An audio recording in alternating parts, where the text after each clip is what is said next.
If you've been thinking about getting into the RV life for a while, but have been hesitating to pull the trigger to actually get into RV living, then this video is for you. Have you been scouring YouTube channels for what it's like? Am I ready for RV or boat life or van life? We want to help you out, and we just want to let you know what made us finally make that choice. Communicate what we did that helped us through a very big change in our life.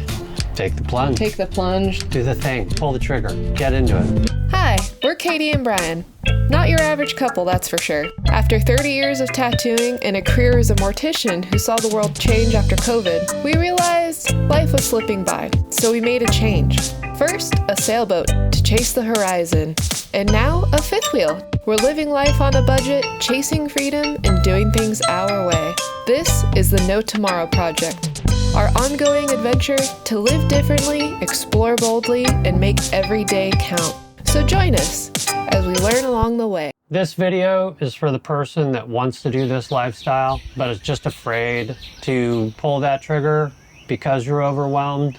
We've been there. One of the things that you'll probably understand that we've heard a lot from friends, from people we've met, is everybody wants to start this lifestyle until you really kind of start getting into it. One of the reasons why we wanted to do this is we wanted to finally kind of live life our way. We worked 2 jobs that didn't let us see each other for more than 2 hours a night, I think, on the weeknights, and then we got to see each other on 2 days off. So this was a good choice for us to be able to do this lifestyle and to be able to explore the world a lot more. We both love traveling, and it really does give you that opportunity to do things like that. We were sitting on the couch staring at each other during one of our brief moments of spending 1 hour after we're both exhausted from work, realizing, is this really what the next 5 years of our life is going to be? We had the ability to shake things up and really change things so that we could actually spend time together as a couple, as a family, and the risk seemed worth it. Once you start getting into it and start really kind of thinking about it, you get a little overwhelmed pretty easily, and everybody that's ever done RV life or sailing or in a van, everybody has felt the same. Everyone that we ran into, whether we were on a boat or RVing and saw other people off grid, everyone was hesitant before they started their trip. Whether they knew how to sail really well, they'd been camping before, or if they were starting from scratch, everyone had hesitation. It's difficult for everyone. You know, we all seem to find the reason to start throwing every excuse that we can on top of it all. Oh, I am gonna miss my pillow. You know, whatever it is, it's human nature to start making excuses of why it is that you don't want to do it. The more you think about them, the more they just stack on, the more you get overwhelmed, and you just kind of fall into that what if loop. There are a lot of what ifs that just happen spontaneously all the time. And we don't have control over those. So to begin with, you don't really have much control over those what ifs. Why not just try something new and learn things that can enrich your life and add more things to your skill basket? Skill basket, I like that. Thanks. Some people might be thinking about all those unknowns too much. How do I get rid of my trash? Where do I poop? How do I take a shower? Where do I get water? Those things do really become just so freaking boring and monotonous and routine. So you're afraid of them today because you just don't know how to get water in public, but they become as monotonous and boring as taking trash outside of your apartment and downstairs to throw it away. Once you do research and figure it out, it becomes boring. Yeah. Getting into the lifestyle, you're going to bounce ideas off of friends and stuff like that. And a lot of those friends are not going to respond the way that you really want them to. They're going to think it's weird. They're going to say, wow, that's just really crazy, you know, and kind of move past the situation. Nobody ever really kind of got in depth with us. There was even family that straight up said, no, don't do that. That's a bad idea. You can't expect those people to be passionate about your dreams or your thoughts, and you just kind of have to take them as food for thought. They're not there to weigh you down. They're just help to find out if you're serious or not. I had some of my friends and family that right away they got it. They know me as a person and they were very excited and stoked for me. They had a lot of questions, but they were excited. And some people that were a little taken back, like, oh, I don't know.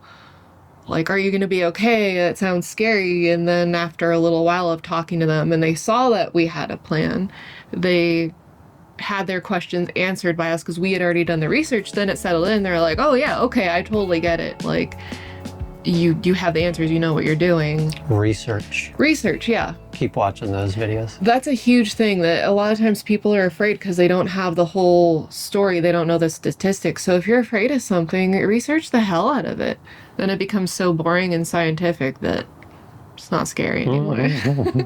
Or you know how to deal with the situation and you're very well informed. A lot of the best memories that we have and most of the things that we laugh about are things that went wrong. There was a time where we were going from Italy, we were sailing from Italy to Majorca, and it was a beautiful day. We're steaming along at 6 knots or something like that. You know, Katie's showering on the back of the deck. I remember it vividly that afternoon. Like, this is beautiful. And then all of a sudden, about an hour before the sun went down, our steering cable broke. And we were in the middle of the ocean. We were 40 miles away from any coastline, and we didn't have a spare. We just had to think it out. And because of thinking it out and taking our time, we absolutely laughed so much that night. We were both scared. It was a new situation. We had both never been in before, but we had each other and we had researched things before. Once that cortisol and adrenaline woke us up and got all that blood flow into our brain so we could think extra hard and we could stay up all night, then we just figured it out together. With that story in mind, you know, the more little problems you run into, the easier it all starts to become, because you learn that you can overcome it. That sure, you may have to walk 6 miles if you run out of gas or if you break down and you have to go get a part. You're gonna figure it out because it's your life and that's what you want to do. And nothing is really that complicated. Yeah, I mean, you've also got Facebook and all of those, like, you know, there's plenty of groups to be a part of. And if you were out by yourself or if you were out and you had trouble, I'm sure you could make a post and somebody within 24 hours is either going to talk to a friend, to a friend, to a friend, you know, and help you out in the middle of nowhere. No matter how badly you think you're screwed, you find someone to help you and they'll tell you a story of how their cousin or brother did the exact same stupid thing or was in the same situation. So like, you're not alone. Yeah, you're going to be fine.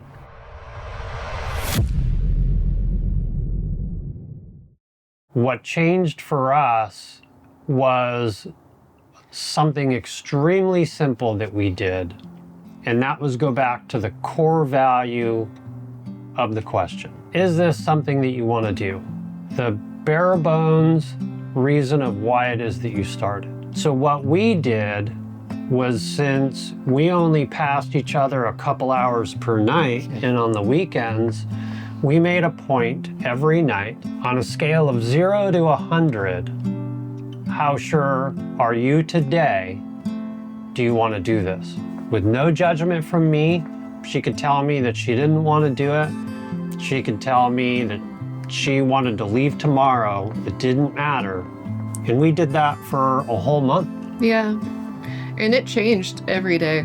Like, I would be so fed up with work and paying rent that I'd be like, yeah, 99%, let's go. Yeah. And then other times it's been a lovely day with a friend or family member and I'd be like, man, I'm gonna miss them. I'm 50-50, like my heart is torn.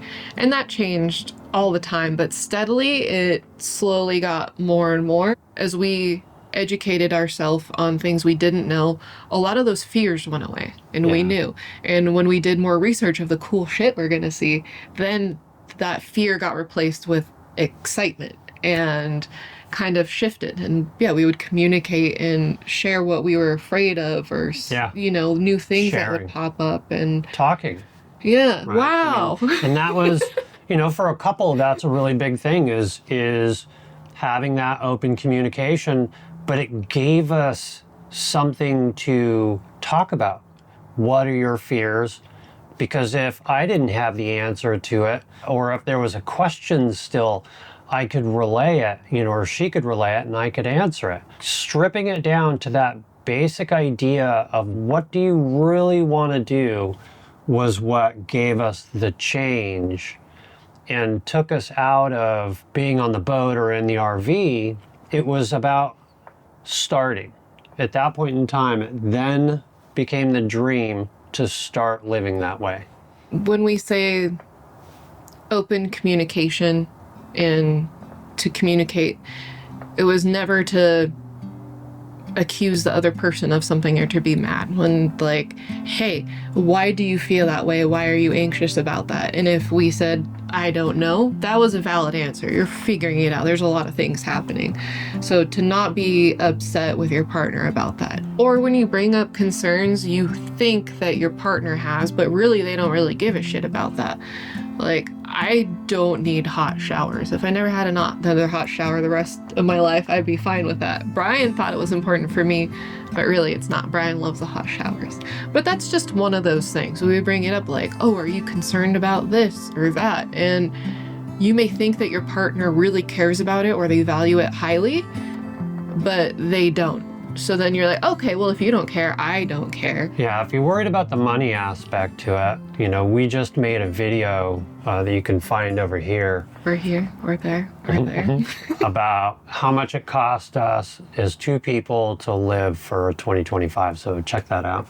It was fun. I like numbers and statistics, so I found it very fascinating personally. And I just grabbed my mic when I did that. Yeah. I'm sorry. The way that we became comfortable with it doesn't necessarily mean that that's going to be the way that you need to get comfortable with it. My suggestion, or our suggestion, is to find your one thing that will set you on pace and get you ready, most of all. You don't have to be fearless in this. Trust us, jumping on a boat was, could have been super crazy, but we were just ready for it. It's okay to be scared. It's okay to take excessive amounts of notes and bring them with you. It helps. I had tons of videos and etc. that, for problems, made it easy, and I collected more along the way when we had internet, and I still do it today. Mm-hmm. And while everybody has opinions, what's best for you, it's your life. Even if it doesn't succeed for you in the long run, at least you tried and you found out that that's not the lifestyle for you. It's not like you got to invest everything in life to do this. If you really feel it deep down that you want to make a big change in your life, whether it's moving into the wilderness like us or something completely different than what this video is about, but if it's a big change and you feel it in your heart that it's something that will be good for you, just ask yourself every day, how am I feeling? And communicate with a partner or a friend. 1 to 100. Where do you fall on that scale? And it's okay to change and go up and down. So make a blueprint, get yourself ready to go. And it's the new year, 2026. Yeah. Hopefully we see more of all of you out there in 2026. And make sure to like and subscribe. Oh yeah, and let us know what 2026 holds for you. What do you want to do? What do you want to explore? What do you want to see? Let us know, man. Yeah, and if you're out on the road, don't be afraid to contact us. Let us know where you are, because we might be near you and we'll stop by. Thanks, guys. Happy New Year.